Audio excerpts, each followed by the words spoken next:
হার্টের রক্তনালীর মধ্যে চর্বি জমে এটা ব্লক করে দেয়।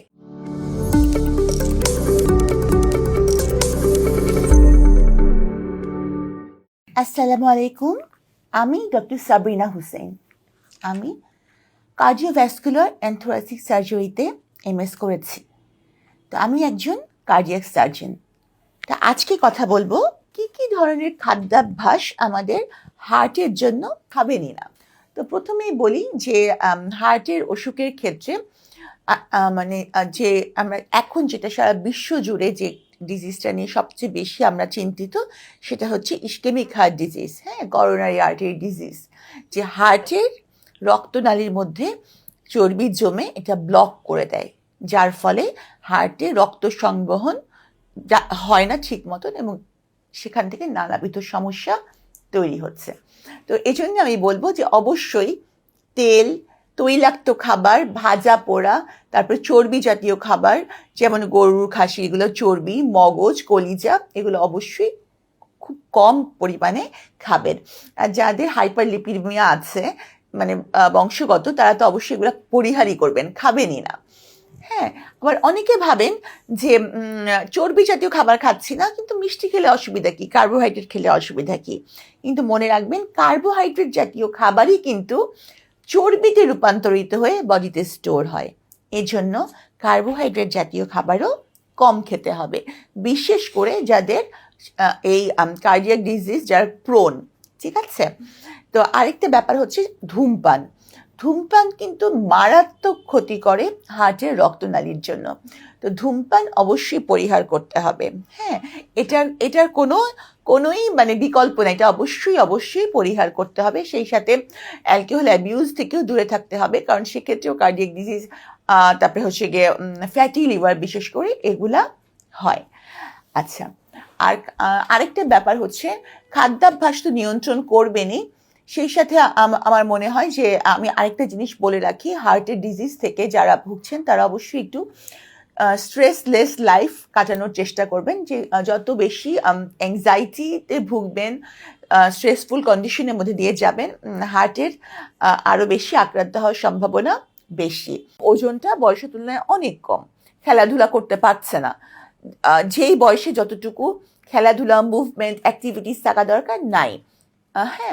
তো সেক্ষেত্রেও কিন্তু সে বাচ্চাগুলোকে নিয়ে অবশ্যই বাবা মার উচিত একজন মেডিসিন বিশেষজ্ঞ বা কার্ডিয়াক বিশেষজ্ঞের কাছে যাওয়া এবং ইভ্যালুয়েট করা যে তার বাচ্চাটা আসলেও কি কোনো কার্ডিয়াক ডিজিজে ভুগছে কিনা। ডায়াবেটিস হলে আপনার হার্ট ডিজিজ হতে পারে, আপনার চোখের সমস্যা হতে পারে, ভ্যাসকুলার অ্যাবনর্মালিটি হতে পারে, রেনাল ফেলিয়ার হতে পারে। ডায়াবেটিস থেকে কিন্তু সে যদি নিয়ন্ত্রণে না থাকে তাহলে যে কোনো কিছুই হতে পারে।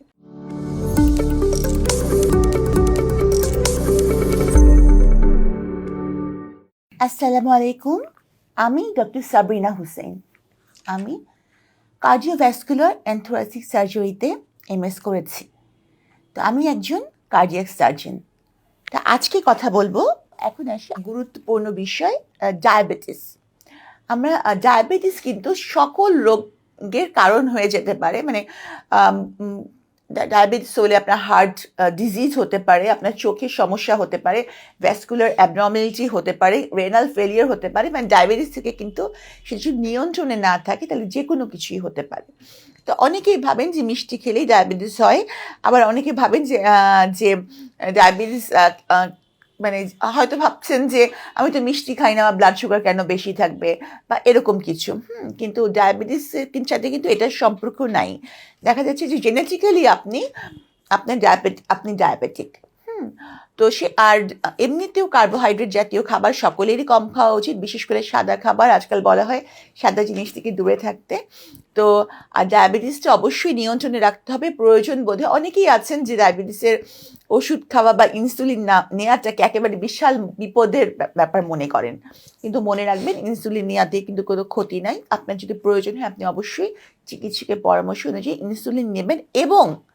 এবং ডায়াবেটিক পেশেন্টরা একটু রেগুলার ইন্টারভ্যালে blood sugar level, haemoglobin A1C এগুলো তো মাপাবেনই, সেই সাথে আপনার কার্ডিয়াক ইভ্যালুয়েশন করবেন যে আপনার অলরেডি হার্টের সমস্যা হয়েছে কিনা, রেনাল ইম্পেয়ারমেন্ট হয়েছে কিনা, আপনার চোখের অবস্থা ভালো কিনা, এগুলা কিন্তু দেখতে হবে।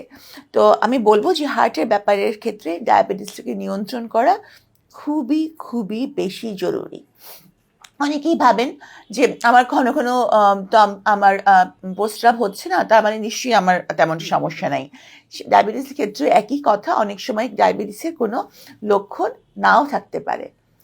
তো যারা একটু ওবেস, যাদের ফ্যামিলি হিস্ট্রি আছে, তারা এটাকে মেনটেন করবেন।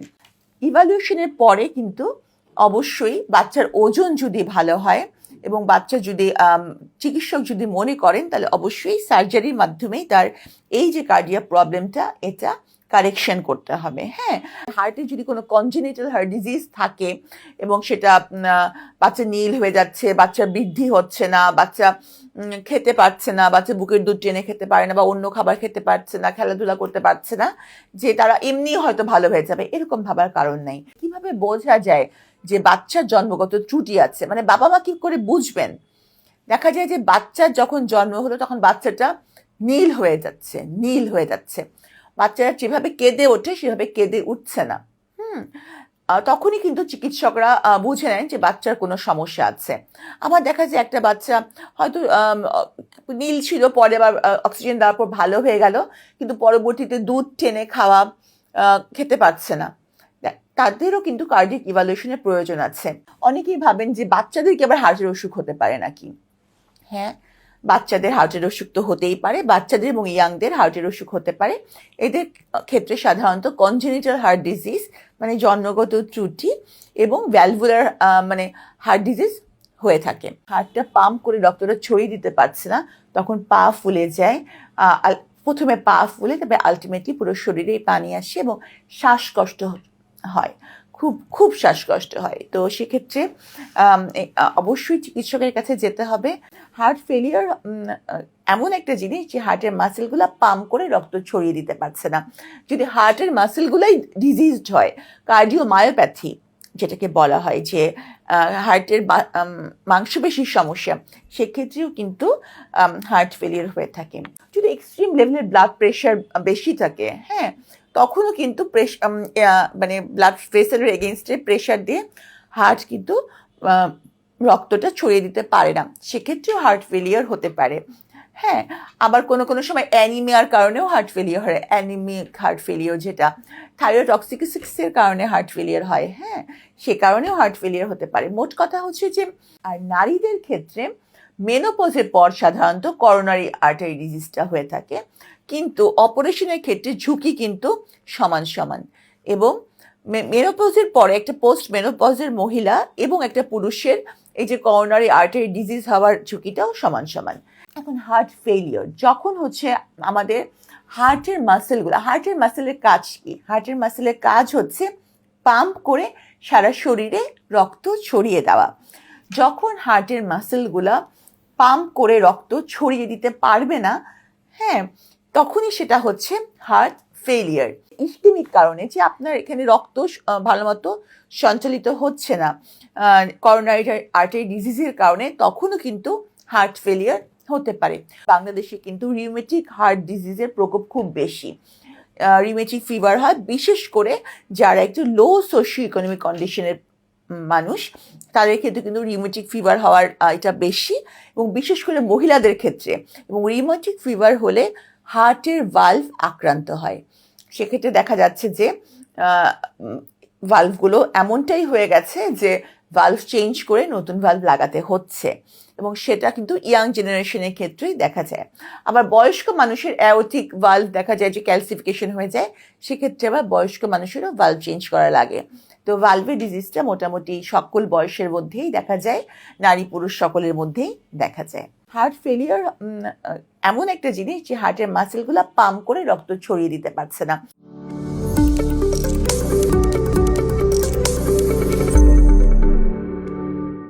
আসসালামু আলাইকুম, আমি ডক্টর সাবরিনা হুসেন। আমি কার্ডিওভ্যাসকুলার অ্যান্ড থোরাসিক সার্জারিতে MS করেছি। তো আমি একজন কার্ডিয়াক সার্জন।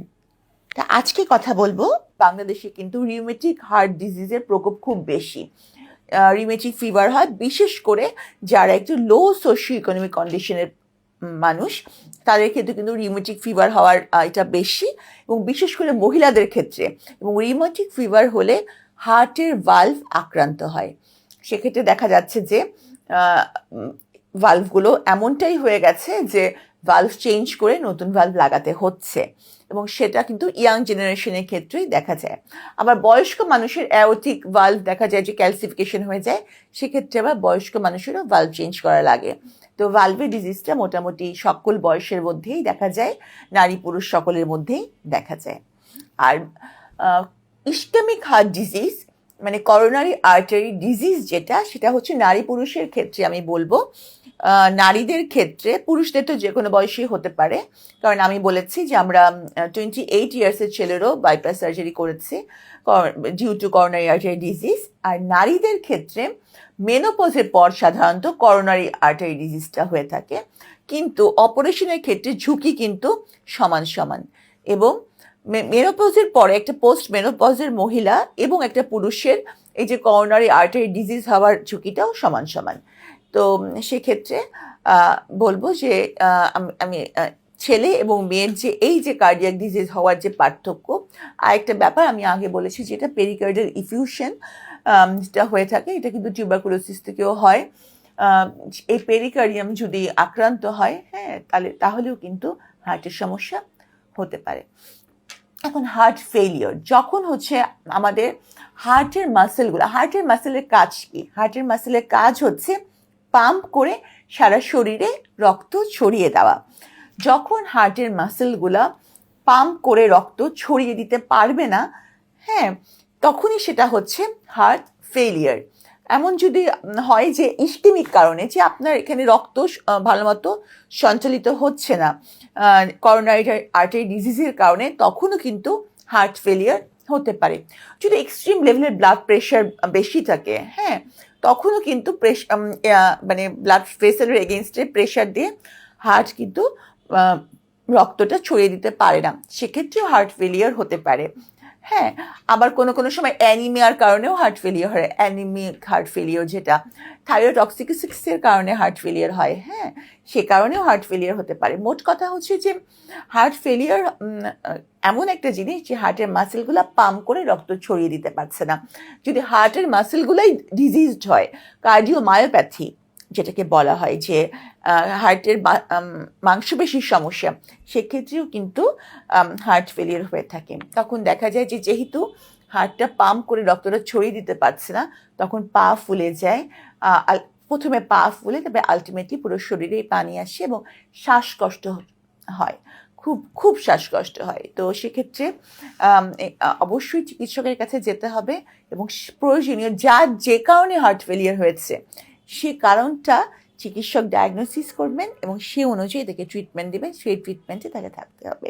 কারণ মেকানিক্যাল ভালভের ক্ষেত্রে একটা ওষুধ সারা জীবন কন্টিনিউ করতে হয়, আর টিস্যু ভালভের ক্ষেত্রে হয় না। তো এটা চিকিৎসকদের উপর ডিপেন্ড করে যে কোন রোগের ক্ষেত্রে কোন ভালভটা ব্যবহার করবেন। এখানে একটা বয়সের ব্যাপার থাকে, কিন্তু বাইপাস সার্জারির ক্ষেত্রে যেটা আমি বলবো সেটা হচ্ছে যে কোনো মুহূর্তেই ব্লক হতে পারে অপারেশনের পরে, যদি কেউ লাইফস্টাইলটা মেনটেন না করে। ভ্যালভুলার হার্ট ডিজিজের ক্ষেত্রে দেখা যায় যে কোনো কোনো সময় রোগীর ভালভ রিপেয়ার করা সম্ভব হয়, কোনো কোনো সময় কিন্তু রোগীর ভালভ রিপেয়ার না করে ওখানে নতুন কোনো ভ্যালভ লাগানো হয়। তো ভালভের রোগীদের ক্ষেত্রে সেটা হচ্ছে দু ধরনের ভালভ পাওয়া যায়। একটা হচ্ছে মেকানিক্যাল ভালভ পাওয়া যায়, আবার হচ্ছে টিস্যু ভালভও পাওয়া যায়। কয়েকদিন আগে বাইপাস সার্জারি হয়েছে, কিন্তু আপনার খাওয়া দাওয়ার কোনো ঠিক ঠিকানা নেই, ওষুধ ঠিক মতো খাচ্ছেন না, তেল চর্বি যেভাবে খাচ্ছিলেন ইচ্ছা মতো খাচ্ছেন, সিগারেট ছাড়েননি, তাহলে সেক্ষেত্রে কিন্তু আপনার অতি অল্প দিনের মধ্যেই আবার হার্ট ওই যে রক্তনালীগুলো আবার ব্লকেজ হতে পারে।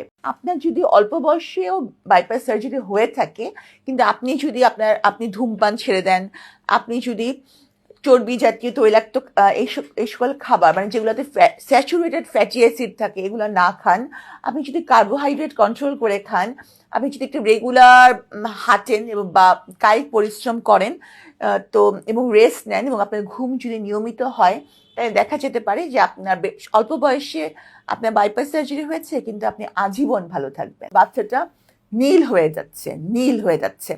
বাচ্চারা যেভাবে কেঁদে ওঠে সেভাবে কেঁদে উঠছে না। তখনই কিন্তু চিকিৎসকরা বুঝে নেন যে বাচ্চার কোনো সমস্যা আছে।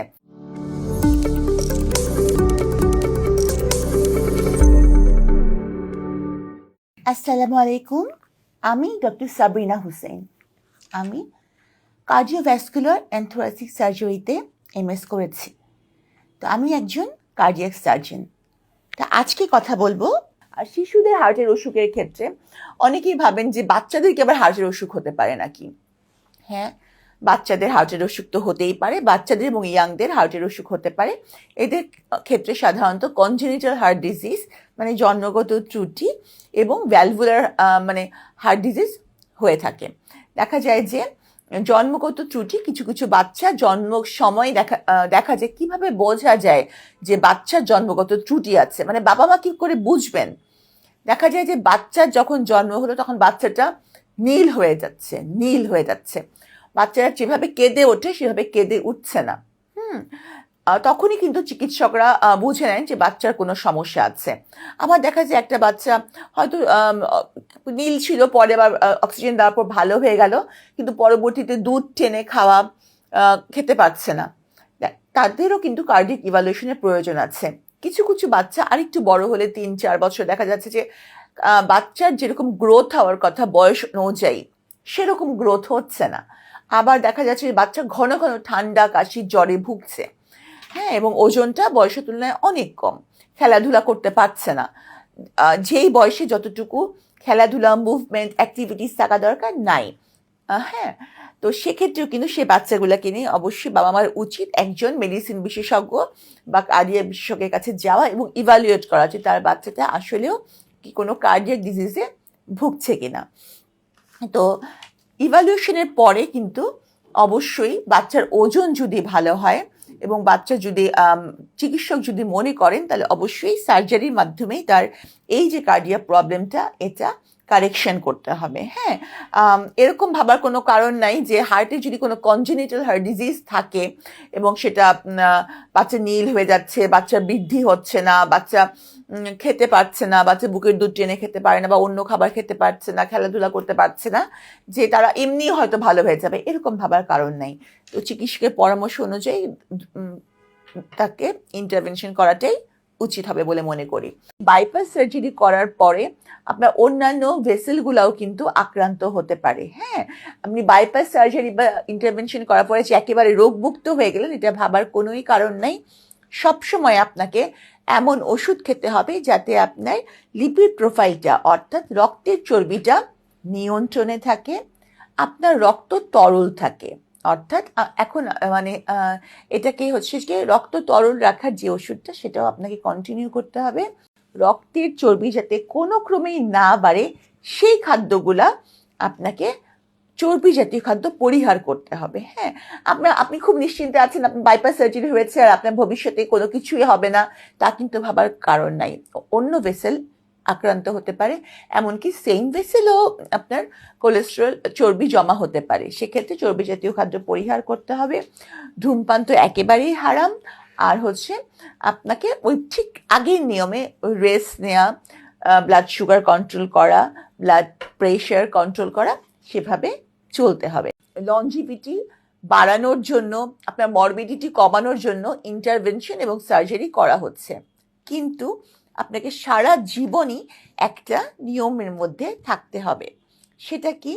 যেমন যাদের মনে রাখবেন যেসব জায়গায় আপনার স্টেন্টিং করা আছে বা পিসিআই করা হয়েছে সেই সব জায়গায় কিন্তু পুনরায় ব্লক হতে পারে যদি আপনার অনিয়ন্ত্রিত কোলেস্টেরল লেভেল থাকে। আপনার হার্ট কত দূর ক্ষতিগ্রস্ত হয়েছে এবং সেটা জানার জন্য সবচেয়ে বেশি ইম্পর্টেন্ট পরীক্ষা হচ্ছে অ্যানজিওগ্রাম। হ্যাঁ, করোনারি অ্যানজিওগ্রাম। এবং সবচেয়ে গুরুত্বপূর্ণ হচ্ছে, সবচেয়ে ভালো রিপোর্ট আসবে আপনি কনভেনশনাল অ্যানজিওগ্রামে। তবে কোনো কোনো সময় চিকিৎসক যদি প্রয়োজন বোধ করেন তাহলে সিটি অ্যানজিওগ্রামও করাতে পারেন। একমাত্র অ্যানজিওগ্রাম ছাড়া কখনোই বলা যাবে না আপনার কার্ডিয়াক ভেসেলগুলা কোনটা কত বেশি ক্ষতিগ্রস্ত, অর্থাৎ কোনটাতে কত পরিমাণ ব্লক আছে। পেশেন্টটা যদি এমন হয় যে উনি দীর্ঘদিন ধরে হাইপারটেনসিভ এরকম কিছু তাহলে অবশ্যই ওনার কাছে হয়তো নাইট্রোগ্লিসিন জিটিএন স্প্রে যেটাকে বলা হয় সেটা হয়তো ওনার কাছে থাকতে পারে। সেক্ষেত্রে ব্যথা শুরু হলেই জিহ্বার নিচে স্প্রে দিতে হবে এবং তাকে যে লিপিড লোয়ারিং এজেন্ট তার কাছে থাকবে এবং অ্যাসপিরিন জাতীয় ওষুধ একটু বেশি ডোজে খাইয়ে দিতে হয় ঠিক ওই সময়টুকু আমরা যাতে একটা সাপোর্ট পাই। তবে এই ওষুধগুলো খেয়ে বসে থাকলে চলবে না, এই ওষুধগুলো খাবেন জাস্ট ওই সময়টা সাপোর্টের জন্য, যাতে আপনার খুব বেশি ক্ষতিগ্রস্ত না হয় আপনার কার্ডিয়াক মাসেলগুলা। কিন্তু আপনাকে অবশ্যই এই পরীক্ষাগুলার মানে ইভালুয়েশনের জন্য সাথে সাথে যেতে হবে। লাইফস্টাইল কতটুকু মডিফাই করতে পেরেছেন এবং খাদ্যাভ্যাসকে কতটুকু পরিবর্তন করতে পেরেছেন। আপনার যদি অল্প বয়সেও বাইপাস সার্জারি হয়ে থাকে,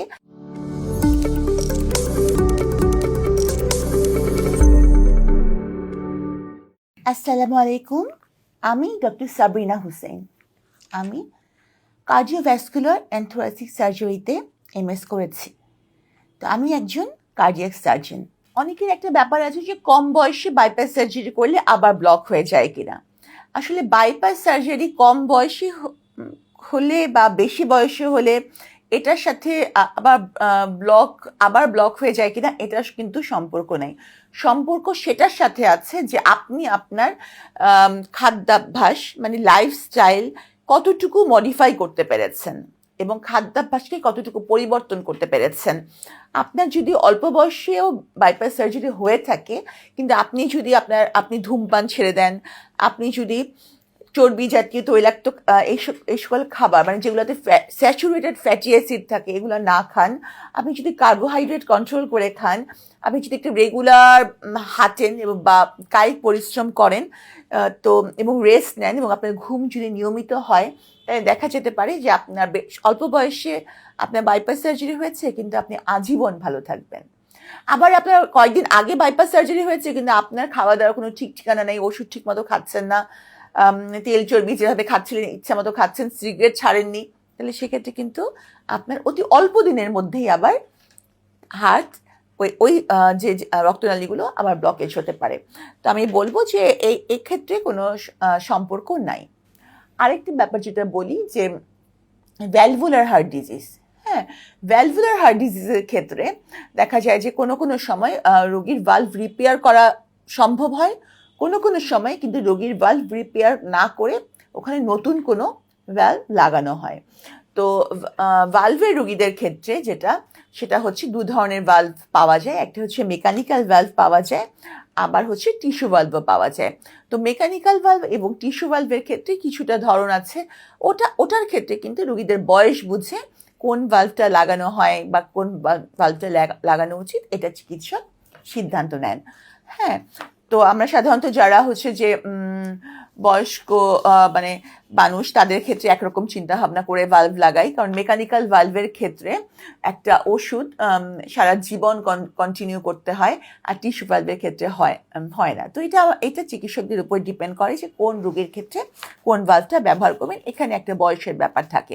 কিন্তু বাইপাস সার্জারির ক্ষেত্রে যেটা আমি বলবো সেটা হচ্ছে যে কোনো মুহূর্তেই ব্লক হতে পারে অপারেশনের পরে যদি কেউ লাইফস্টাইলটা মেনটেন না করে। অনেকে ভাবেন যে তার ব্লক পাওয়া গেছে তার মানে তার এখন কিছু না কিছু করতে হবে।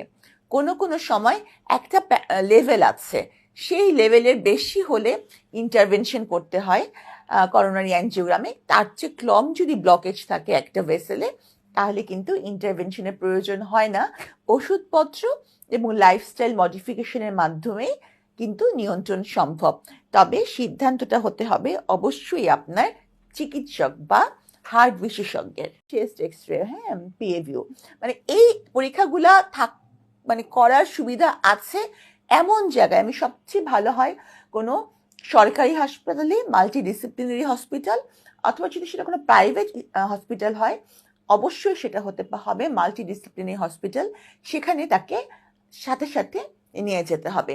কি কারণে হার্টের অসুখ হয় এবং এ থেকে পরিত্রাণ পাওয়ার আদৌ উপায় আছে কিনা? উচ্চ রক্তচাপ সম্পর্কে ভুল ধারণা।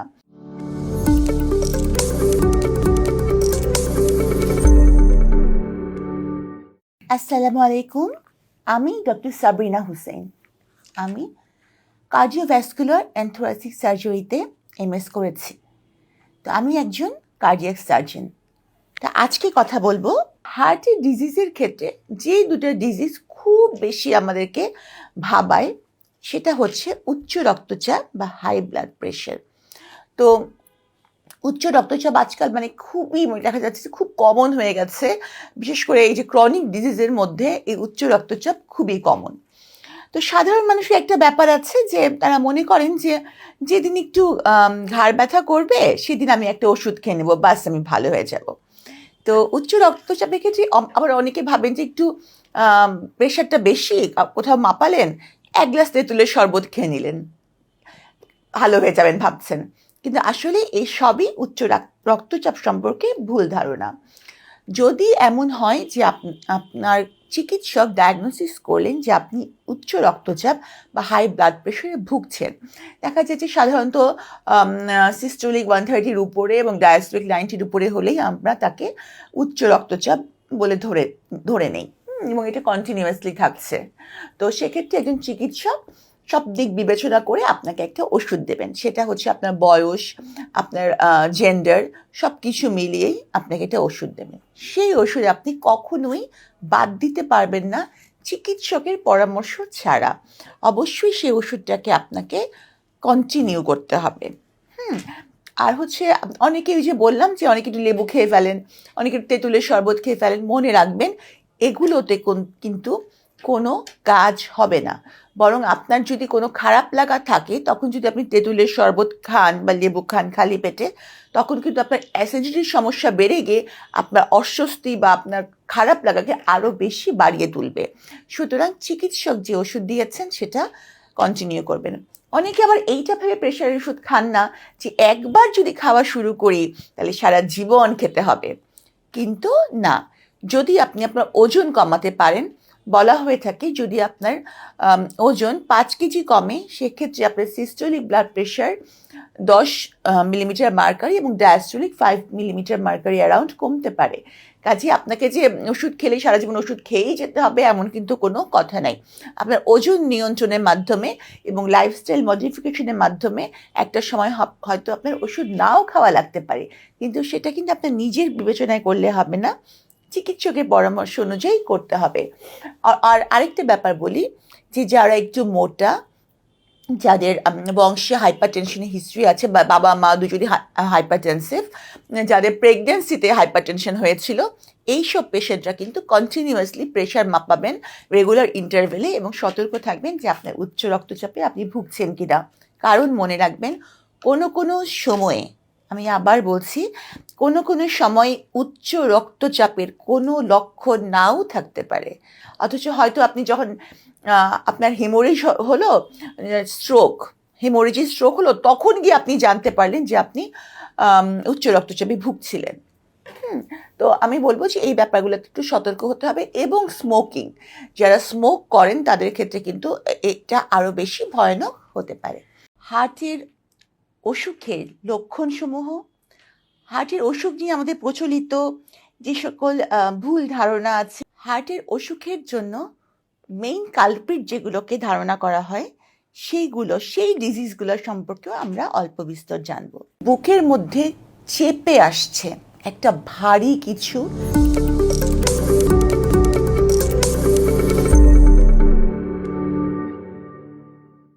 আসসালামু আলাইকুম, আমি ডক্টর সাবরিনা হুসেন। আমি কার্ডিওভ্যাসকুলার অ্যান্ড থোরাসিক সার্জারিতে এমএস করেছি। তো আমি একজন কার্ডিয়াক সার্জন। তা আজকে কথা বলবো হার্ট নিয়ে, হার্টের বিভিন্ন অসুখ বিসুখ, হার্টের অসুখের লক্ষণসমূহ, হার্টের অসুখ নিয়ে আমাদের প্রচলিত যে সকল ভুল ধারণা আছে সেগুলা, কী কারণে হার্টের অসুখ হয় এবং এ থেকে পরিত্রাণ পাওয়ার আদৌ উপায় আছে কিনা, হার্টের অসুখ হলে কোন ধরনের অসুখের ক্ষেত্রে কি করতে হয়, এগুলো নিয়েই আজকে আমরা আলোচনা করব। সেই সাথে হার্টের অসুখের জন্য মেইন কালপ্রিট যেগুলোকে ধারণা করা হয় সেই ডিজিজগুলো সম্পর্কেও আমরা অল্প বিস্তর জানব। তো প্রথমেই আমরা বলি যে হার্টের অসুখের লক্ষণগুলো কী। তো একদম প্রথমেই যেটা আমাদের মাথায় আসে সেটা হচ্ছে ব্যথা। হার্টের অসুখের ক্ষেত্রে ব্যথার ধরনটা কীরকম হয়? তো চেস্ট পেইন যেটা, সেই চেস্ট পেইনটা এমন হয় যে মনে হয় যে বুকের মধ্যে চেপে আসছে, একটা ভারী কিছু চেপে আসছে, চাপ ধরা ব্যথা। এবং ব্যথাটার স্থায়িত্ব কিন্তু খুব বেশি হয় না। ব্যথাটা সাধারণত শুরু হয় পরিশ্রমে। হ্যাঁ, যখন কোনো স্ট্রেনাস এক্সারসাইজ বা কোনো স্ট্রেনাস ওয়ার্ক মানুষ করে, মানে পরিশ্রমের কাজ, তখনই ব্যথাটা শুরু হয়। এবং এই ব্যথার সাথে ঘাম হতে পারে, বুক ধড়ফড় করতে পারে, শ্বাসকষ্ট হতে পারে, অনেক সময় ফেইন্টিং মানে অজ্ঞান হয়ে যাওয়া হতে পারে। এই ধরনের ব্যথা হতে পারে। এবং ব্যথাটা কোথায় হয়? বুকের মাঝখান থেকে ব্যথাটা বুকের বাম দিকে, এবং সেখান থেকে গলার নিচে, ঘাড়ে, হাতে ছড়াতে পারে। তো মোটামুটি এই হচ্ছে হার্টের ব্যথার ধরনটা।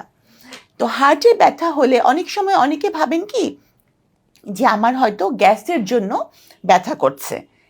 হ্যাঁ, এই ধারণাটা খুব বেশি প্রচলিত যে বোধহয় নিশ্চয়ই এটা আমার, অনেক এসেই বলে রোগীরা যে আমার গ্যাস্ট্রিকের ব্যথা। কিন্তু এই দুটো কিন্তু এক না। বুঝতে হবে অনেক সময় আমাদের যদি সাধারণত রাইট করোনারি আর্টারিতে কোনো ব্লকেজ থাকে, এবং সেটা যেহেতু আমাদের হার্টের নিচের সারফেসে থাকে, তাহলে কিন্তু ব্যথাটা এমন হয় যে ঠিক যেমন বুক জ্বলা টাইপের একটা ব্যথা হতে পারে, ঠিক ওই পজিশনে। তো মানুষ মাঝে মাঝে এটা ভুল করে ফেলে যে ব্যথাটা কী ধরনের। অল্প বয়সে হার্ট অ্যাটাক বা স্ট্রোক বা হার্টের অন্য কোনো অসুখ, হার্ট ফেলিয়ার, যারা মোটা, যারা একটু সিডেন্টারি লাইফস্টাইলে অভ্যস্ত, মানে পরিশ্রম কম করেন, সারাক্ষণ কম্পিউটারে কাজ করেন, তাদের ক্ষেত্রেও কিন্তু বুক ব্যথা যদি করে, সেক্ষেত্রে একটু সতর্ক হতে হবে বেশি। যেমন আবার বয়সের একটা ব্যাপার আছে।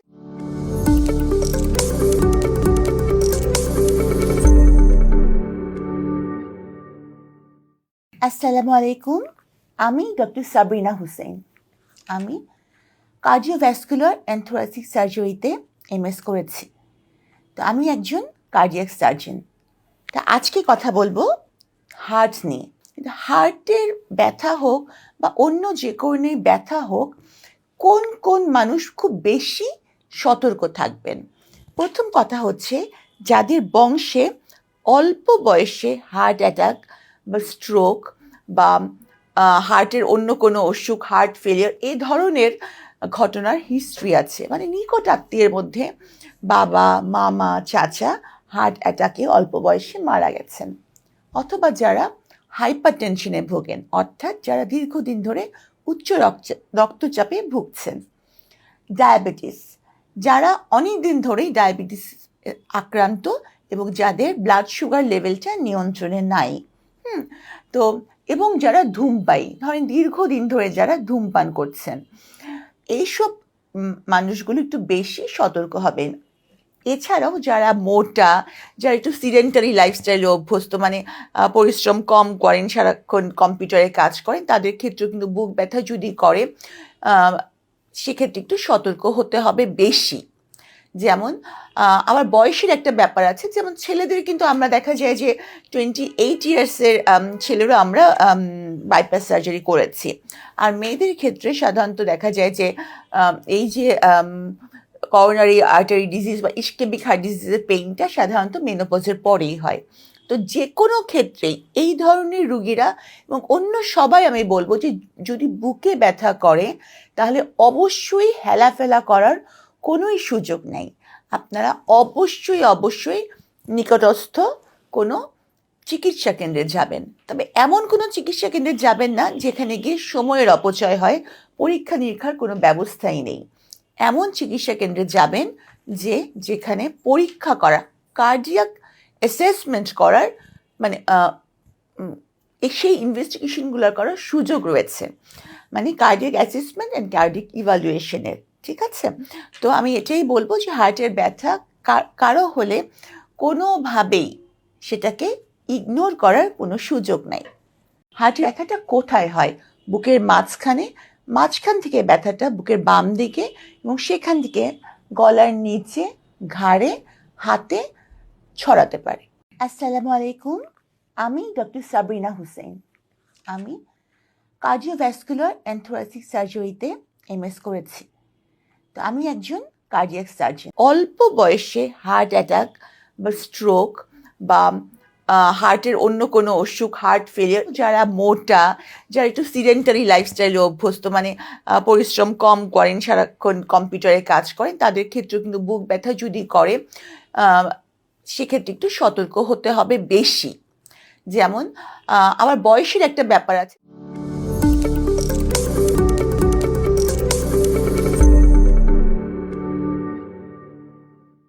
আসসালামু আলাইকুম, আমি ডক্টর সাবরিনা হুসেন।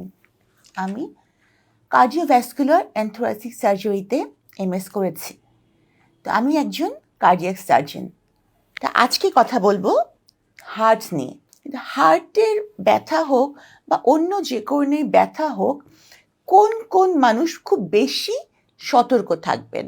প্রথম কথা হচ্ছে, যাদের বংশে অল্প বয়সে হার্ট অ্যাটাক বা স্ট্রোক বা হার্টের অন্য কোনো অসুখ, হার্ট ফেলিয়ার, এই ধরনের ঘটনার হিস্ট্রি আছে, মানে নিকট আত্মীয়ের মধ্যে বাবা, মামা, চাচা হার্ট অ্যাটাকে অল্প বয়সে মারা গেছেন, অথবা যারা হাইপার টেনশনে ভোগেন, অর্থাৎ যারা দীর্ঘদিন ধরে উচ্চ রক্তচাপে ভুগছেন। ডায়াবেটিস, যারা অনেক দিন ধরেই ডায়াবেটিস আক্রান্ত এবং যাদের ব্লাড সুগার লেভেলটা নিয়ন্ত্রণে নাই। তো এবং যারা ধূমপায়ী, ধরেন দীর্ঘদিন ধরে যারা ধূমপান করছেন, এইসব মানুষগুলো একটু বেশি সতর্ক হবেন। এছাড়াও যারা মোটা, যারা একটু সিডেন্টারি লাইফস্টাইলে অভ্যস্ত, মানে পরিশ্রম কম করেন, সারাক্ষণ কম্পিউটারে কাজ করেন, তাদের ক্ষেত্রেও কিন্তু বুক ব্যথা যদি করে সেক্ষেত্রে একটু সতর্ক হতে হবে বেশি। যেমন আবার বয়সের একটা ব্যাপার আছে। যেমন ছেলেদের কিন্তু আমরা দেখা যায় যে 28 ইয়ার্সের ছেলেরও আমরা বাইপাস সার্জারি করেছি, আর মেয়েদের ক্ষেত্রে সাধারণত দেখা যায় যে এই যে করোনারি আর্টারি ডিজিজ বা ইসকেমিক হার্ট ডিজিজের পেইনটা সাধারণত মেনোপজের পরেই হয়। তো যে কোনো ক্ষেত্রেই এই ধরনের রুগীরা এবং অন্য সবাই, আমি বলবো যে যদি বুকে ব্যথা করে তাহলে অবশ্যই হেলাফেলা করার কোনোই সুযোগ নেই। আপনারা অবশ্যই নিকটস্থ কোনো চিকিৎসা কেন্দ্রে যাবেন। তবে এমন কোনো চিকিৎসা কেন্দ্রে যাবেন না যেখানে গিয়ে সময়ের অপচয় হয়, পরীক্ষা নিরীক্ষার কোনো ব্যবস্থাই নেই। এমন চিকিৎসা কেন্দ্রে যাবেন যেখানে পরীক্ষা করা, কার্ডিয়াক অ্যাসেসমেন্ট করার, মানে সেই ইনভেস্টিগেশনগুলো করার সুযোগ রয়েছে, মানে কার্ডিয়াক অ্যাসেসমেন্ট অ্যান্ড কার্ডিয়াক ইভ্যালুয়েশনের। ঠিক আছে? তো আমি এটাই বলবো যে হার্টের ব্যথা কারো হলে কোনোভাবেই সেটাকে ইগনোর করার কোনো সুযোগ নাই। বুকের মধ্যে চেপে আসছে একটা ভারী কিছু।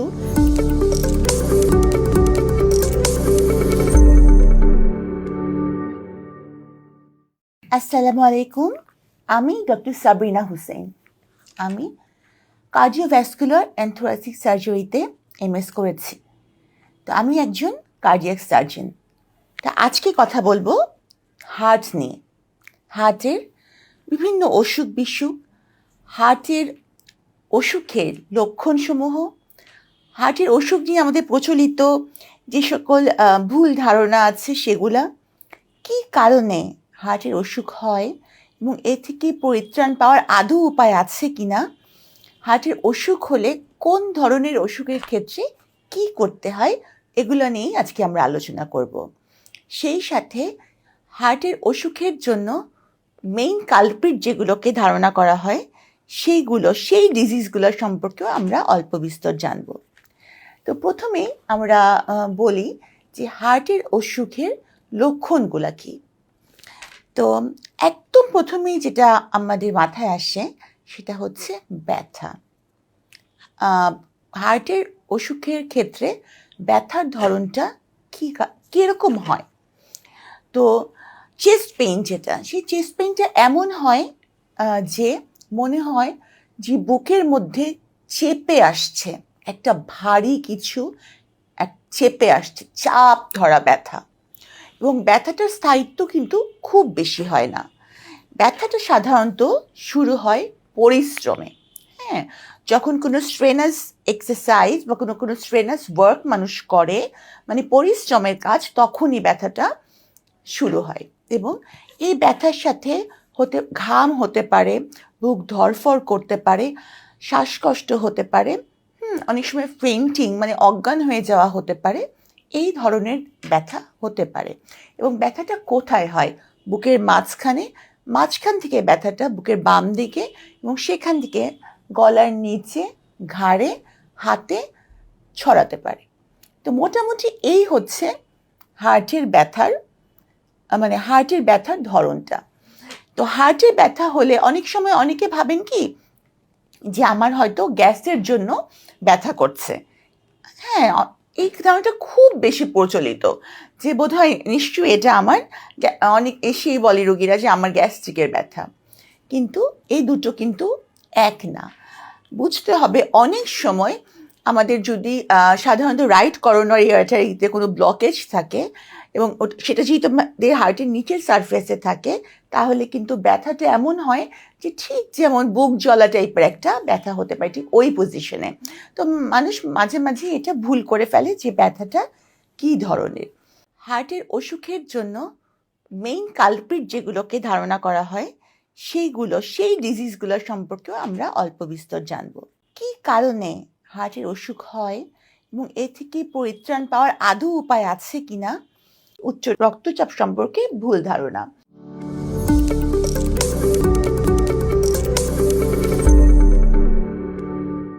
আসসালামু আলাইকুম, আমি ডক্টর সাবরিনা হুসেন। আমি কার্ডিওভ্যাসকুলার অ্যান্ড থোরাসিক সার্জারিতে MS করেছি। তো আমি একজন কার্ডিয়াক সার্জন। তা আজকে কথা বলবো হার্টের ডিজিজের ক্ষেত্রে যে দুটো ডিজিজ খুব বেশি আমাদেরকে ভাবায়, সেটা হচ্ছে উচ্চ রক্তচাপ বা হাই ব্লাড প্রেশার। তো উচ্চ রক্তচাপ আজকাল মানে খুবই দেখা যাচ্ছে খুব কমন হয়ে গেছে। বিশেষ করে এই যে ক্রনিক ডিজিজের মধ্যে এই উচ্চ রক্তচাপ খুবই কমন। তো সাধারণ মানুষের একটা ব্যাপার আছে যে তারা মনে করেন যে যেদিন একটু ঘাড় ব্যথা করবে সেদিন আমি একটা ওষুধ খেয়ে নেবো, বাস আমি ভালো হয়ে যাব। তো উচ্চ রক্তচাপের ক্ষেত্রে আবার অনেকে ভাবেন যে একটু প্রেশারটা বেশি, কোথাও মাপালেন, এক গ্লাস তেঁতুলের শরবত খেয়ে নিলেন, ভালো হয়ে যাবেন ভাবছেন। কিন্তু আসলে এই সবই উচ্চ রক্তচাপ সম্পর্কে ভুল ধারণা। যদি এমন হয় যে আপনার চিকিৎসক ডায়াগনোসিস করলেন যে আপনি উচ্চ রক্তচাপ বা হাই ব্লাড প্রেশারে ভুগছেন, দেখা যায় যে সাধারণত সিস্টোলিক 130-র উপরে এবং ডায়াস্টোলিক 90-র উপরে হলেই আমরা তাকে উচ্চ রক্তচাপ বলে ধরে নেই, এবং এটা কন্টিনিউয়াসলি থাকছে। তো সেক্ষেত্রে একজন চিকিৎসক সব দিক বিবেচনা করে আপনাকে একটা ওষুধ দেবেন। সেটা হচ্ছে আপনার বয়স, আপনার জেন্ডার, সব কিছু মিলিয়েই আপনাকে একটা ওষুধ দেবেন। সেই ওষুধ আপনি কখনোই বাদ দিতে পারবেন না চিকিৎসকের পরামর্শ ছাড়া। অবশ্যই সেই ওষুধটাকে আপনাকে কন্টিনিউ করতে হবে। আর হচ্ছে অনেকে ওই যে বললাম যে অনেকে একটু লেবু খেয়ে ফেলেন, অনেকে তেঁতুলের শরবত খেয়ে ফেলেন, মনে রাখবেন এগুলোতে কিন্তু কোনো কাজ হবে না। বরং আপনার যদি কোনো খারাপ লাগা থাকে, তখন যদি আপনি তেঁতুলের শরবত খান বা লেবু খান খালি পেটে, তখন কিন্তু আপনার অ্যাসিডিটির সমস্যা বেড়ে গিয়ে আপনার অস্বস্তি বা আপনার খারাপ লাগাকে আরও বেশি বাড়িয়ে তুলবে। সুতরাং চিকিৎসক যে ওষুধ দিয়েছেন সেটা কন্টিনিউ করবেন। অনেকে আবার এইটা ভেবে প্রেশারের ওষুধ খান না যে একবার যদি খাওয়া শুরু করি তাহলে সারা জীবন খেতে হবে। কিন্তু না, যদি আপনি আপনার ওজন কমাতে পারেন, বলা হয়ে থাকে যদি আপনার ওজন 5 কেজি কমে, সেক্ষেত্রে আপনার systolic blood pressure 10 millimetre mercury এবং ডায়াস্টোলিক 5 মিলিমিটার মার্কারি অ্যারাউন্ড কমতে পারে। কাজে আপনাকে যে ওষুধ খেলে সারা জীবন ওষুধ খেয়েই যেতে হবে এমন কিন্তু কোনো কথা নাই। আপনার ওজন নিয়ন্ত্রণের মাধ্যমে এবং লাইফস্টাইল মডিফিকেশনের মাধ্যমে একটা সময় হয়তো আপনার ওষুধ নাও খাওয়া লাগতে পারে, কিন্তু সেটা কিন্তু আপনার নিজের বিবেচনায় করলে হবে না, চিকিৎসকের পরামর্শ অনুযায়ী করতে হবে। আর আরেকটা ব্যাপার বলি যে যারা একটু মোটা যাদের বংশে হাইপারটেনশনের হিস্ট্রি আছে বা বাবা মা দুজনই হাইপারটেনসিভ, যাদের প্রেগনেন্সিতে হাইপারটেনশন হয়েছিল, এইসব পেশেন্টরা কিন্তু কন্টিনিউয়াসলি প্রেশার মাপাবেন রেগুলার ইন্টারভেলে এবং সতর্ক থাকবেন যে আপনার উচ্চ রক্তচাপে আপনি ভুগছেন কিনা।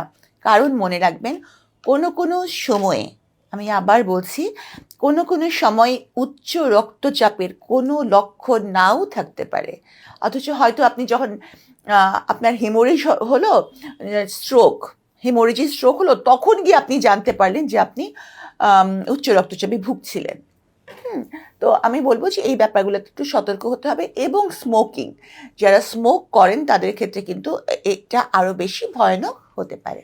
হার্টের অসুখের লক্ষণসমূহ, হার্টের অসুখ নিয়ে আমাদের প্রচলিত যে সকল ভুল ধারণা আছে, চেস্ট এক্সরে, হ্যাঁ, পিএভিউ, মানে এই পরীক্ষাগুলা মানে করার সুবিধা আছে এমন জায়গায়, আমি সবচেয়ে ভালো হয় কোনো সরকারি হাসপাতালে, মাল্টিডিসিপ্লিনারি হসপিটাল, অথবা যদি সেটা কোনো প্রাইভেট হসপিটাল হয়, অবশ্যই সেটা হতে হবে মাল্টিডিসিপ্লিনারি হসপিটাল।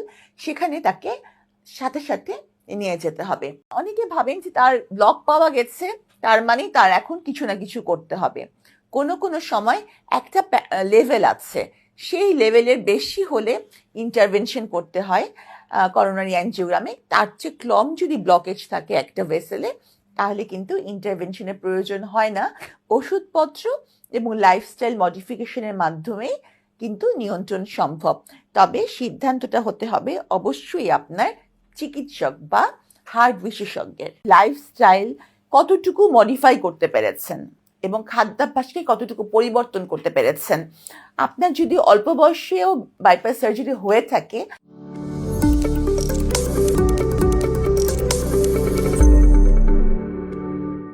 আসসালামু আলাইকুম, আমি ডক্টর সাবরিনা হুসেন। আমি কার্ডিওভ্যাসকুলার অ্যান্ড থোরাসিক সার্জারিতে এমএস করেছি। তো আমি একজন কার্ডিয়াক সার্জন। অনেকের একটা ব্যাপার আছে যে কম বয়সে বাইপাস সার্জারি করলে আবার ব্লক হয়ে যায় কিনা। আসলে বাইপাস সার্জারি কম বয়সে হলে বা বেশি বয়সে হলে এটার সাথে আবার ব্লক হয়ে যায় কিনা এটার কিন্তু সম্পর্ক নেই।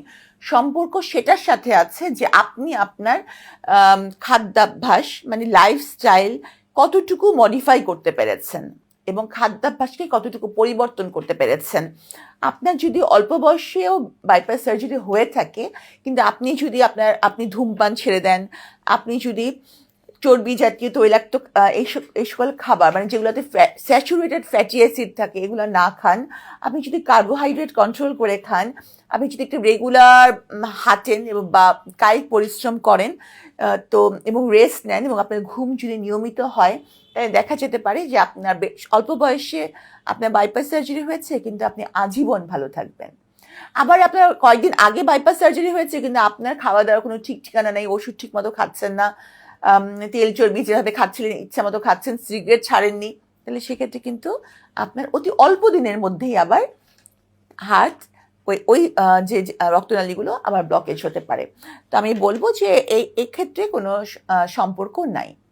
আরেকটি ব্যাপার যেটা বলি যে ভ্যালভুলার হার্ট ডিজিজ, হ্যাঁ, ভ্যালভুলার হার্ট ডিজিজের ক্ষেত্রে দেখা যায় যে কোনো কোনো সময় রোগীর ভালভ রিপেয়ার করা সম্ভব হয়, কোনো কোনো সময় কিন্তু রোগীর ভালভ রিপেয়ার না করে ওখানে নতুন কোনো ভ্যালভ লাগানো হয়।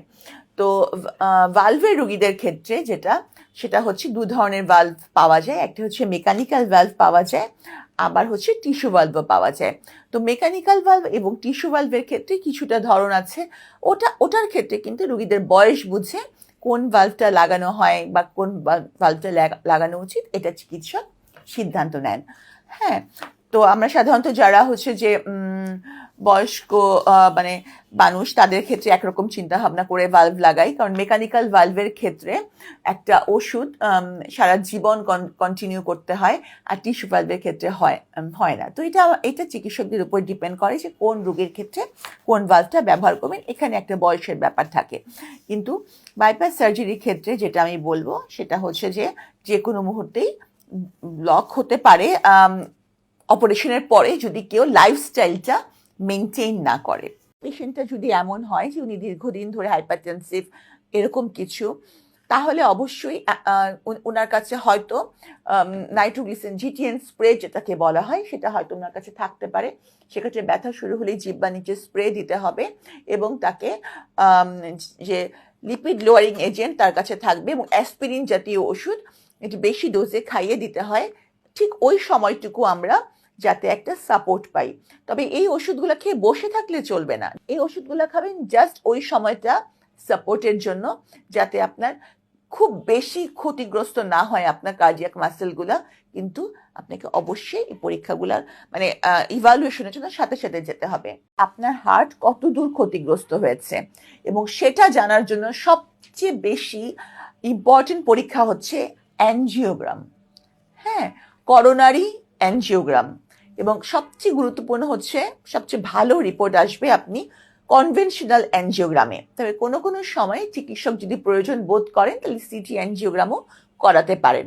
একমাত্র অ্যানজিওগ্রাম ছাড়া কখনোই বলা যাবে না আপনার কার্ডিয়াক ভেসেলগুলা কোনটা কত বেশি ক্ষতিগ্রস্ত, অর্থাৎ কোনটাতে কত বেশি কত পরিমাণ ব্লক আছে। লঞ্জিভিটি বাড়ানোর জন্য, আপনার মরবিডিটি কমানোর জন্য ইন্টারভেনশন এবং সার্জারি করা হচ্ছে, কিন্তু আপনাকে সারা জীবনই একটা নিয়মের মধ্যে থাকতে হবে। সেটা কি? যেমন যাদের মনে রাখবেন যেসব জায়গায় আপনার স্টেন্টিং করা আছে বা পিসিআই করা হয়েছে সেই সব জায়গায় কিন্তু পুনরায় ব্লক হতে পারে যদি আপনার অনিয়ন্ত্রিত কোলেস্টেরল লেভেল থাকে। বাচ্চাটা নীল হয়ে যাচ্ছে, বাচ্চারা যেভাবে কেঁদে ওঠে সেভাবে কেঁদে উঠছে না, তখনই কিন্তু চিকিৎসকরা বুঝে নেন যে বাচ্চার কোনো সমস্যা আছে।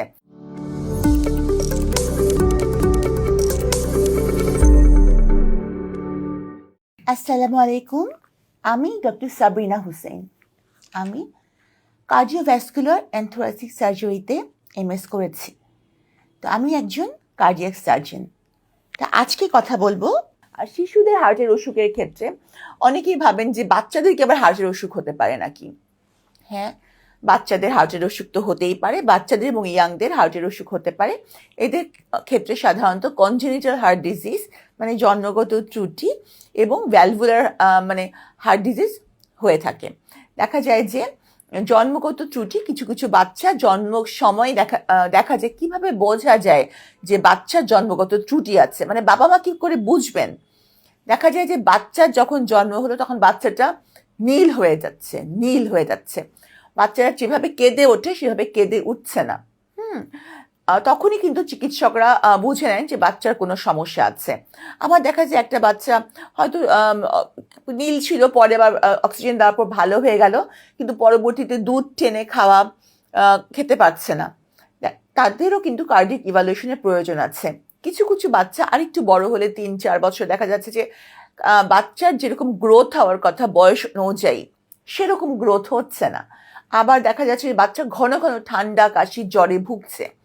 হ্যাঁ, এবং ওজনটা বয়সের তুলনায় অনেক কম, খেলাধুলা করতে পারছে না, যেই বয়সে যতটুকু খেলাধুলা মুভমেন্ট অ্যাক্টিভিটিস থাকা দরকার নাই। হ্যাঁ, তো সেক্ষেত্রেও কিন্তু সেই বাচ্চাগুলোকে নিয়ে অবশ্যই বাবা মার উচিত একজন মেডিসিন বিশেষজ্ঞ বা কার্ডিয়াক বিশেষজ্ঞের কাছে যাওয়া এবং ইভালুয়েট করা যে তার বাচ্চাটা আসলেও কি কোনো কার্ডিয়াক ডিজিজে ভুগছে কিনা। তো ইভালুয়েশনের পরে কিন্তু অবশ্যই বাচ্চার ওজন যদি ভালো হয় এবং বাচ্চা যদি চিকিৎসক যদি মনে করেন তাহলে অবশ্যই সার্জারির মাধ্যমেই তার এই যে কার্ডিয়াক প্রবলেমটা এটা কারেকশন করতে হবে। হ্যাঁ, এরকম ভাবার কোনো কারণ নাই যে হার্টে যদি কোনো কনজেনিটাল হার্ট ডিজিজ থাকে এবং সেটা বাচ্চা নীল হয়ে যাচ্ছে, বাচ্চার বৃদ্ধি হচ্ছে না, বাচ্চা খেতে পারছে না, বাচ্চা বুকের দুধ টেনে খেতে পারে না বা অন্য খাবার খেতে পারছে না, খেলাধুলা করতে পারছে না, যে তারা এমনি হয়তো ভালো হয়ে যাবে, এরকম ভাবার কারণ নাই। তো চিকিৎসকের পরামর্শ অনুযায়ী তাকে ইন্টারভেনশন করাটাই উচিত হবে বলে মনে করি। বাইপাস সার্জারি করার পরে আপনার অন্যান্য ভেসেলগুলাও কিন্তু আক্রান্ত হতে পারে। হ্যাঁ, আপনি বাইপাস সার্জারি বা ইন্টারভেনশন করার পরে যে একেবারে রোগমুক্ত হয়ে গেলেন এটা ভাবার কোনোই কারণ নেই। সবসময় আপনাকে এমন ওষুধ খেতে হবে যাতে আপনার লিপিড প্রোফাইলটা অর্থাৎ রক্তের চর্বিটা নিয়ন্ত্রণে থাকে, আপনার রক্ত তরল থাকে। অর্থাৎ এখন মানে এটাকে হচ্ছে যে রক্ত তরল রাখার যে ওষুধটা সেটাও আপনাকে কন্টিনিউ করতে হবে। রক্তের চর্বি যাতে কোনো ক্রমেই না বাড়ে সেই খাদ্যগুলা আপনাকে চর্বি জাতীয় খাদ্য পরিহার করতে হবে। হ্যাঁ, আপনি খুব নিশ্চিন্তে আছেন, আপনার বাইপাস সার্জারি হয়েছে আর আপনার ভবিষ্যতে কোনো কিছুই হবে না, তা কিন্তু ভাবার কারণ নাই। অন্য ভেসেল আক্রান্ত হতে পারে, এমনকি সেম ভেসেলও আপনার কোলেস্টেরল চর্বি জমা হতে পারে। সেক্ষেত্রে চর্বি জাতীয় খাদ্য পরিহার করতে হবে। ধূমপান তো একেবারেই হারাম। আর হচ্ছে আপনাকে ওই ঠিক আগের নিয়মে রেস্ট নেওয়া, ব্লাড সুগার কন্ট্রোল করা, ব্লাড প্রেশার কন্ট্রোল করা, সেভাবে চলতে হবে। আপনার যদি অল্প বয়সেও বাইপাস সার্জারি হয়ে থাকে, কিন্তু আপনি ধূমপান ছেড়ে দেন, আপনি যদি চর্বি জাতীয় তৈলাক্ত এই সকল খাবার মানে যেগুলোতে স্যাচুরেটেড ফ্যাটি অ্যাসিড থাকে এগুলো না খান, আপনি যদি কার্বোহাইড্রেট কন্ট্রোল করে খান, আপনি যদি একটু রেগুলার হাঁটেন এবং বা কায়িক পরিশ্রম করেন তো এবং রেস্ট নেন এবং আপনার ঘুম যদি নিয়মিত হয়, তাহলে দেখা যেতে পারে যে আপনার অল্প বয়সে আপনার বাইপাস সার্জারি হয়েছে কিন্তু আপনি আজীবন ভালো থাকবেন। কয়েকদিন আগে বাইপাস সার্জারি হয়েছে কিন্তু আপনার খাওয়া দাওয়ার কোনো ঠিক ঠিকানা নেই, ওষুধ ঠিক মতো খাচ্ছেন না, তেল চর্বি যেভাবে খাচ্ছিলেন ইচ্ছা মতো খাচ্ছেন, সিগারেট ছাড়েননি, তাহলে সেক্ষেত্রে কিন্তু আপনার অতি অল্প দিনের মধ্যেই আবার হার্ট ওই যে রক্তনালীগুলো আবার ব্লকেজ হতে পারে। ভ্যালভুলার হার্ট ডিজিজের ক্ষেত্রে দেখা যায় যে কোনো সময় রোগীর ভালভ রিপেয়ার করা সম্ভব হয়, কোনো সময় কিন্তু রোগীর ভালভ রিপেয়ার না করে ওখানে নতুন কোনো ভ্যালভ লাগানো হয়। তো ভালভের রোগীদের ক্ষেত্রে সেটা হচ্ছে দু ধরনের ভালভ পাওয়া যায়। একটা হচ্ছে মেকানিক্যাল ভালভ পাওয়া যায়, আবার হচ্ছে টিস্যু ভালভও পাওয়া যায়। কারণ মেকানিক্যাল ভালভের ক্ষেত্রে একটা ওষুধ সারা জীবন কন্টিনিউ করতে হয়, আর টিস্যু ভালভের ক্ষেত্রে হয় না। তো এটা চিকিৎসকদের উপর ডিপেন্ড করে যে কোন রোগীর ক্ষেত্রে কোন ভালভটা ব্যবহার করবেন। এখানে একটা বয়সের ব্যাপার থাকে। কিন্তু বাইপাস সার্জারির ক্ষেত্রে যেটা আমি বলবো সেটা হচ্ছে যে কোনো মুহূর্তেই ব্লক হতে পারে অপারেশনের পরে, যদি কেউ লাইফস্টাইলটা মেনটেন না করে। হার্ট ফেলিয়ার এমন একটা জিনিস যে হার্টের মাসেলগুলো পাম্প করে রক্ত ছড়িয়ে দিতে পারছে না।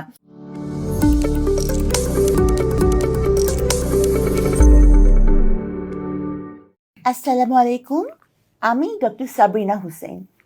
আমি কার্ডিওভ্যাসকুলার অ্যান্ড থোরাসিক সার্জারিতে MS করেছি। তো আমি একজন কার্ডিয়াক সার্জন। তা আজকে কথা বলবো, বাংলাদেশে কিন্তু রিউমেটিক হার্ট ডিজিজের প্রকোপ খুব বেশি।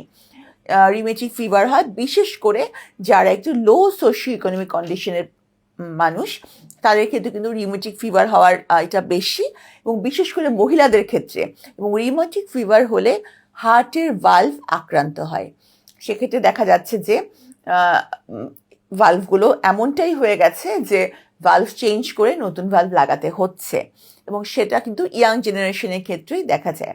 আবার বয়স্ক মানুষের অ্যাওর্টিক ভালভ দেখা যায় যে ক্যালসিফিকেশন হয়ে যায়, সেক্ষেত্রে আবার বয়স্ক মানুষেরও ভালভ চেঞ্জ করা লাগে।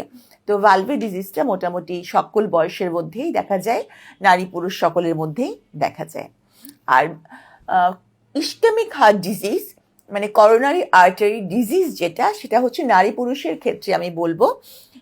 নারীদের ক্ষেত্রে, পুরুষদের তো যে কোনো বয়সেই হতে পারে, কারণ আমি বলেছি যে আমরা 28 ইয়ার্সের ছেলেরও বাইপাস সার্জারি করেছি due to coronary artery disease. আর নারীদের ক্ষেত্রে মেনোপজের পর সাধারণত করোনারি আর্টারি ডিজিজটা হয়ে থাকে, কিন্তু অপারেশনের ক্ষেত্রে ঝুঁকি কিন্তু সমান সমান। এবং মেনোপজের পরে একটা পোস্ট মেনোপজের মহিলা এবং একটা পুরুষের এই যে করোনারি আর্টারি ডিজিজ হওয়ার ঝুঁকিটাও সমান সমান। তো সেক্ষেত্রে বলবো যে আমি ছেলে এবং মেয়ের এই যে কার্ডিয়াক ডিজিজ হওয়ার যে পার্থক্য, আর একটা ব্যাপার আমি আগে বলেছি যেটা পেরিকার্ডিয়াল ইফিউশন যেটা হয়ে থাকে, এটা কিন্তু টিউবারকুলোসিস থেকেও হয়। এই পেরিকার্ডিয়াম যদি আক্রান্ত হয়, হ্যাঁ, তাহলেও কিন্তু হার্টের সমস্যা হতে পারে। এখন হার্ট ফেলিওর যখন হচ্ছে, আমাদের হার্টের মাসেলের কাজ কি? হার্টের মাসেলের কাজ হচ্ছে পাম্প করে সারা শরীরে রক্ত ছড়িয়ে দেওয়া। যখন হার্টের মাসেলগুলা পাম্প করে রক্ত ছড়িয়ে দিতে পারবে না, হ্যাঁ, তখনই সেটা হচ্ছে হার্ট ফেলিয়ার। এমন যদি হয় যে ইস্কেমিক কারণে, যে আপনার এখানে রক্ত ভালো মতো সঞ্চালিত হচ্ছে না করোনারি আর্টারি ডিজিজের কারণে, তখনও কিন্তু হার্ট ফেলিয়ার হতে পারে। যদি এক্সট্রিম লেভেলের ব্লাড প্রেশার বেশি থাকে, হ্যাঁ, তখনও কিন্তু মানে ব্লাড ভেসেলের এগেনস্টে প্রেশার দিয়ে হার্ট কিন্তু রক্তটা ছড়িয়ে দিতে পারে না, সেক্ষেত্রেও হার্ট ফেলিয়ার হতে পারে। হ্যাঁ, আবার কোনো কোনো সময় অ্যানিমিয়ার কারণেও হার্ট ফেলিয়ার হয়, অ্যানিমিক হার্ট ফেলিয়ার, যেটা থাইরয়েডটক্সিকোসিসের কারণে হার্ট ফেলিয়ার হয়। হ্যাঁ, সে কারণেও হার্ট ফেলিয়ার হতে পারে। মোট কথা হচ্ছে যে হার্ট ফেলিয়ার এমন একটা জিনিস যে হার্টের মাসেলগুলো পাম্প করে রক্ত ছড়িয়ে দিতে পারছে না। যদি হার্টের মাসেলগুলোই ডিজিজড হয়, কার্ডিওমায়োপ্যাথি যেটাকে বলা হয়, যে হার্টের মাংসপেশির সমস্যা, সেক্ষেত্রেও কিন্তু হার্ট ফেলিয়ার হয়ে থাকে। তখন দেখা যায় যে যেহেতু হার্টটা পাম্প করে রক্তটা ছড়িয়ে দিতে পারছে না, তখন পা ফুলে যায়। প্রথমে পা ফুলে, তবে আলটিমেটলি পুরো শরীরেই পানি আসে এবং শ্বাসকষ্ট হয়, খুব খুব শ্বাসকষ্ট হয়। তো সেক্ষেত্রে অবশ্যই চিকিৎসকের কাছে যেতে হবে এবং প্রয়োজনীয় যার যে কারণে হার্ট ফেলিয়ার হয়েছে সে কারণটা চিকিৎসক ডায়াগনোসিস করবেন এবং সে অনুযায়ী তাকে ট্রিটমেন্ট দেবেন, সেই ট্রিটমেন্টে তাকে থাকতে হবে। বাংলাদেশে কিন্তু রিউমেটিক হার্ট ডিজিজের প্রকোপ খুব বেশি। রিউমেটিক ফিভার হয় বিশেষ করে যারা একটু লো সোশিও ইকোনমিক কন্ডিশনের মানুষ, তাদের ক্ষেত্রে কিন্তু রিউমেটিক ফিভার হওয়ার এটা বেশি, এবং বিশেষ করে মহিলাদের ক্ষেত্রে। এবং রিউমেটিক ফিভার হলে হার্টের ভালভ আক্রান্ত হয়। সেক্ষেত্রে দেখা যাচ্ছে যে ভালভগুলো এমনটাই হয়ে গেছে যে ভালভ চেঞ্জ করে নতুন ভালভ লাগাতে হচ্ছে, এবং সেটা কিন্তু ইয়াং জেনারেশনের ক্ষেত্রেই দেখা যায়। আবার বয়স্ক মানুষের অ্যাওর্টিক ভালভ দেখা যায় যে ক্যালসিফিকেশন হয়ে যায়, সেক্ষেত্রে আবার বয়স্ক মানুষেরও ভালভ চেঞ্জ করা লাগে। তো ভালভের ডিজিজটা মোটামুটি সকল বয়সের মধ্যেই দেখা যায়, নারী পুরুষ সকলের মধ্যেই দেখা যায়। আর নারীদের ক্ষেত্রে মেনোপজের পর সাধারণত করোনারি আর্টারি ডিজিজটা হয়ে থাকে, কিন্তু অপারেশনের ক্ষেত্রে ঝুঁকি কিন্তু সমান সমান। এবং মেনোপজের পরে একটা পোস্ট মেনোপজের মহিলা এবং একটা পুরুষের এই যে করোনারি আর্টারি ডিজিজ হওয়ার ঝুঁকিটাও সমান সমান। এখন হার্ট ফেলিয়ার যখন হচ্ছে, আমাদের হার্টের মাসেলের কাজ কি? হার্টের মাসেলের কাজ হচ্ছে পাম্প করে সারা শরীরে রক্ত ছড়িয়ে দেওয়া। যখন হার্টের মাসেলগুলা পাম্প করে রক্ত ছড়িয়ে দিতে পারবে না, হ্যাঁ, তখনই সেটা হচ্ছে হার্ট ফেলিয়ার। ইস্কেমিক কারণে, যে আপনার এখানে রক্ত ভালো মতো সঞ্চালিত হচ্ছে না, করোনারি আর্টারি ডিজিজের কারণে, তখনও কিন্তু হার্ট ফেলিয়ার হতে পারে। যদি এক্সট্রিম লেভেলের ব্লাড প্রেশার বেশি থাকে, হ্যাঁ, তখনও কিন্তু মানে ব্লাড ভেসেলের এগেনস্টে প্রেশার দিয়ে হার্ট কিন্তু রক্তটা ছড়িয়ে দিতে পারে না, সেক্ষেত্রেও হার্ট ফেলিয়ার হতে পারে। হ্যাঁ, আবার কোনো কোনো সময় অ্যানিমিয়ার কারণেও হার্ট ফেলিয়ার হয়, অ্যানিমিক হার্ট ফেলিয়ার, যেটা থাইরয়েডটক্সিকোসিসের কারণে হার্ট ফেলিয়ার হয়। হ্যাঁ, সে কারণেও হার্ট ফেলিয়ার হতে পারে। মোট কথা হচ্ছে যে হার্ট ফেলিয়ার এমন একটা জিনিস যে হার্টের মাসেলগুলো পাম্প করে রক্ত ছড়িয়ে দিতে পারছে না। যদি হার্টের মাসেলগুলোই ডিজিজড হয়, কার্ডিওমায়োপ্যাথি যেটাকে বলা হয়, যে হার্টের মাংসপেশির সমস্যা, সেক্ষেত্রেও কিন্তু হার্ট ফেলিয়ার হয়ে থাকে। হার্টটা পাম্প করে রক্তটা ছড়িয়ে দিতে পারছে না, তখন পা ফুলে যায়। প্রথমে পা ফুলে, তবে আলটিমেটলি পুরো শরীরেই পানি আসে এবং শ্বাসকষ্ট হয়, খুব খুব শ্বাসকষ্ট হয়। তো সেক্ষেত্রে অবশ্যই চিকিৎসকের কাছে যেতে হবে। অনেকেই ভাবেন যে বাচ্চাদেরকে আবার হার্টের অসুখ হতে পারে নাকি। হ্যাঁ, বাচ্চাদের হার্টের অসুখ তো হতেই পারে, বাচ্চাদের এবং ইয়াংদের হার্টের অসুখ হতে পারে। এদের ক্ষেত্রে সাধারণত কনজেনিটাল হার্ট ডিজিজ মানে জন্মগত ত্রুটি এবং ভ্যালভুলার মানে হার্ট ডিজিজ হয়ে থাকে। কিভাবে বোঝা যায় যে বাচ্চার জন্মগত ত্রুটি আছে? মানে বাবা মা কি করে বুঝবেন? দেখা যায় যে বাচ্চার যখন জন্ম হলো তখন বাচ্চাটা নীল হয়ে যাচ্ছে, বাচ্চারা যেভাবে কেঁদে ওঠে সেভাবে কেঁদে উঠছে না। তখনই কিন্তু চিকিৎসকরা বুঝে নেন যে বাচ্চার কোনো সমস্যা আছে। আবার দেখা যায় একটা বাচ্চা হয়তো নীল ছিল, পরে আবার অক্সিজেন দেওয়ার পর ভালো হয়ে গেল, কিন্তু পরবর্তীতে দুধ টেনে খাওয়া খেতে পারছে না। তাদেরও কিন্তু কার্ডিয়াক ইভালুয়েশনের প্রয়োজন আছে। হার্টে যদি কোনো কনজেনিটাল হার্ট ডিজিজ থাকে এবং সেটা বাচ্চা নীল হয়ে যাচ্ছে, বাচ্চার বৃদ্ধি হচ্ছে না, বাচ্চা খেতে পারছে না, বাচ্চা বুকের দুধ টেনে খেতে পারে না, বা অন্য খাবার খেতে পারছে না, খেলাধুলা করতে পারছে না, যে তারা এমনি হয়তো ভালো হয়ে যাবে, এরকম ভাবার কারণ নেই।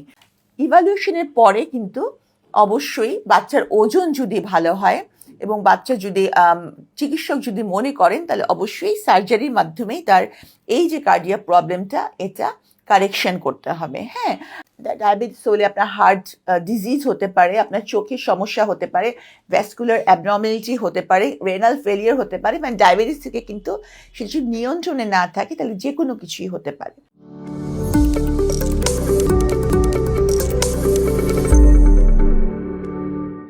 আসসালামু আলাইকুম, আমি ডক্টর সাবরিনা হুসেন। আমি কার্ডিওভ্যাসকুলার অ্যান্ড থোরাসিক সার্জারিতে এমএস করেছি। তো আমি একজন কার্ডিয়াক সার্জন। তা আজকে কথা বলবো, এখন আসি গুরুত্বপূর্ণ বিষয়, ডায়াবেটিস। আমরা ডায়াবেটিস কিন্তু সকল রোগের কারণ হয়ে যেতে পারে। মানে ডায়াবেটিস হলে আপনার হার্ট ডিজিজ হতে পারে, আপনার চোখের সমস্যা হতে পারে, ভ্যাসকুলার অ্যাবনর্মালিটি হতে পারে, রেনাল ফেলিয়ার হতে পারে। মানে ডায়াবেটিস থেকে কিন্তু সে যদি নিয়ন্ত্রণে না থাকে তাহলে যে কোনো কিছুই হতে পারে। তো অনেকেই ভাবেন যে মিষ্টি খেলেই ডায়াবেটিস হয়, আবার অনেকে ভাবেন যে ডায়াবেটিস মানে হয়তো ভাবছেন যে আমি তো মিষ্টি খাই না, আমার ব্লাড সুগার কেন বেশি থাকবে বা এরকম কিছু। কিন্তু ডায়াবেটিসের সাথে কিন্তু এটার সম্পর্ক নাই। দেখা যাচ্ছে যে জেনেটিক্যালি আপনি ডায়াবেটিক। তো সে আর এমনিতেও কার্বোহাইড্রেট জাতীয় খাবার সকলেরই কম খাওয়া উচিত, বিশেষ করে সাদা খাবার। আজকাল বলা হয় সাদা জিনিস থেকে দূরে থাকতে। তো আর ডায়াবেটিসটা অবশ্যই নিয়ন্ত্রণে রাখতে হবে প্রয়োজন বোধে। অনেকেই আছেন যে ডায়াবেটিসের ওষুধ খাওয়া বা ইনসুলিন না নেওয়াটাকে একেবারে বিশাল বিপদের ব্যাপার মনে করেন। কিন্তু মনে রাখবেন, ইনসুলিন নেওয়াতে কিন্তু কোনো ক্ষতি নাই। আপনার যদি প্রয়োজন হয় আপনি অবশ্যই চিকিৎসকের পরামর্শ অনুযায়ী ইনসুলিন নেবেন। এবং ডায়াবেটিক পেশেন্টরা একটু রেগুলার ইন্টারভ্যালে blood sugar level, haemoglobin A1C এগুলো তো মাপাবেনই, সেই সাথে আপনার কার্ডিয়াক ইভালুয়েশন করবেন যে আপনার অলরেডি হার্টের সমস্যা হয়েছে কিনা, রেনাল ইম্পেয়ারমেন্ট হয়েছে কিনা, আপনার চোখের অবস্থা ভালো কিনা, এগুলা কিন্তু দেখতে হবে। তো আমি বলবো যে হার্টের ব্যাপারের ক্ষেত্রে ডায়াবেটিসটাকে নিয়ন্ত্রণ করা খুবই খুবই বেশি জরুরি। অনেকেই ভাবেন যে আমার ঘন ঘন আমার প্রস্রাব হচ্ছে না, তার মানে নিশ্চয়ই আমার তেমন সমস্যা নাই। ডায়াবেটিসের ক্ষেত্রে একই কথা, অনেক সময় ডায়াবেটিসের কোনো লক্ষণ নাও থাকতে পারে। তো যারা একটু ওবেস, যাদের ফ্যামিলি হিস্ট্রি আছে, তারা এটাকে মেনটেন করবেন। ওজনটা বয়সের তুলনায় অনেক কম, খেলাধুলা করতে পারছে না। যেই বয়সে যতটুকু খেলাধুলা, মুভমেন্ট, অ্যাক্টিভিটিস থাকা দরকার নাই। হ্যাঁ, তো সেক্ষেত্রেও কিন্তু সে বাচ্চাগুলোকে নিয়ে অবশ্যই বাবা মার উচিত একজন মেডিসিন বিশেষজ্ঞ বা কার্ডিয়াক বিশেষজ্ঞের কাছে যাওয়া এবং ইভালুয়েট করা যে তার বাচ্চাটা আসলেও কি কোনো কার্ডিয়াক ডিজিজে ভুগছে কিনা। হার্টের রক্তনালীর মধ্যে চর্বি জমে এটা ব্লক করে দেয়।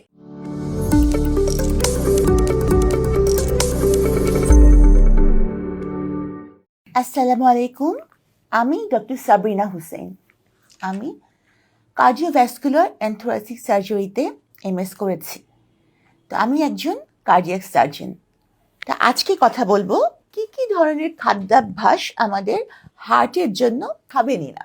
তো প্রথমেই বলি যে হার্টের অসুখের ক্ষেত্রে যে আমরা এখন যেটা সারা বিশ্ব জুড়ে যে ডিজিজটা নিয়ে সবচেয়ে বেশি আমরা চিন্তিত, সেটা হচ্ছে ইসকেমিক হার্ট ডিজিজ। হ্যাঁ, করোনারি আর্টারি ডিজিজ, যে হার্টের রক্তনালীর মধ্যে চর্বি জমে এটা ব্লক করে দেয়, যার ফলে হার্টে রক্ত সংবহন হয় না ঠিক মতন এবং সেখান থেকে নানাবিধ সমস্যা তৈরি হচ্ছে। তো এই জন্য আমি বলবো যে অবশ্যই তেল, তৈলাক্ত খাবার, ভাজা পোড়া, তারপর চর্বি জাতীয় খাবার যেমন গরুর, খাসি, এগুলো চর্বি, মগজ, কলিজা, এগুলো অবশ্যই খুব কম পরিমাণে খাবেন। আর যাদের হাইপারলিপিডেমিয়া আছে, মানে বংশগত, তারা তো অবশ্যই এগুলো পরিহারই করবেন, খাবেনই না। হ্যাঁ, আবার অনেকে ভাবেন যে চর্বি জাতীয় খাবার খাচ্ছি না, কিন্তু মিষ্টি খেলে অসুবিধা কি, কার্বোহাইড্রেট খেলে অসুবিধা কি। কিন্তু মনে রাখবেন, কার্বোহাইড্রেট জাতীয় খাবারই কিন্তু চর্বিতে রূপান্তরিত হয়ে বডিতে স্টোর হয়। এজন্য কার্বোহাইড্রেট জাতীয় খাবারও কম খেতে হবে, বিশেষ করে যাদের এই কার্ডিয়াক ডিজিজ, যারা প্রোন।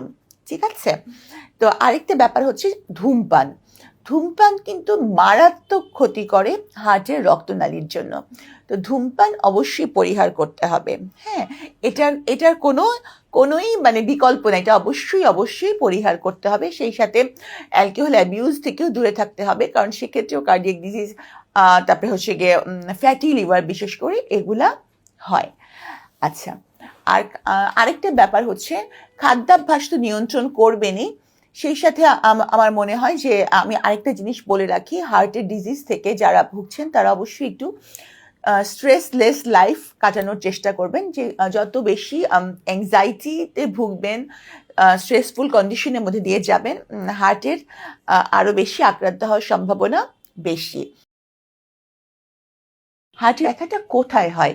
বুকের মাঝখান থেকে ব্যথাটা বুকের বাম দিকে, এবং সেখান থেকে গলার নিচে, ঘাড়ে, হাতে ছড়াতে পারে। আসসালামু আলাইকুম, আমি ডক্টর সাবরিনা হুসেন। আমি কার্ডিওভ্যাসকুলার অ্যান্ড থোরাসিক সার্জারিতে এমএস করেছি। তো আমি একজন কার্ডিয়াক সার্জন।